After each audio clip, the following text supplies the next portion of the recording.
চীন নতুন করে যুক্তরাষ্ট্রের পণ্যে ১২৫% আমদানি শুল্ক আরোপ করেছে। আগামী শনিবার থেকে নতুন এই শুল্ক কার্যকর হবে বলে জানিয়েছে দেশটির অর্থ মন্ত্রণালয়। এর ফলে দুই দেশের মধ্যে চলমান বাণিজ্য যুদ্ধ আরও উত্তপ্ত হয়ে উঠেছে। এই ঘোষণার মাত্র 2 দিন আগে মার্কিন পণ্যে ৮৪% শুল্ক বসিয়েছিল চীন। তার আগে যুক্তরাষ্ট্র চীনা পণ্যে সর্বশেষ ১৪৫% শুল্ক বসিয়েছে। একের পর এক এই পাল্টাপাল্টি সিদ্ধান্তের ফলে দুই দেশের সম্পর্ক ক্রমেই জটিল হয়ে উঠেছে।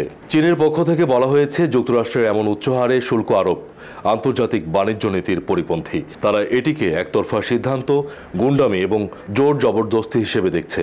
অন্যদিকে মার্কিন প্রেসিডেন্ট ডোনাল্ড ট্রাম্প জানিয়েছেন, তিনি আগামী ৯০ দিনের জন্য বেশিরভাগ দেশের উপর আরোপিত পাল্টা শুল্ক স্থগিত রাখবেন।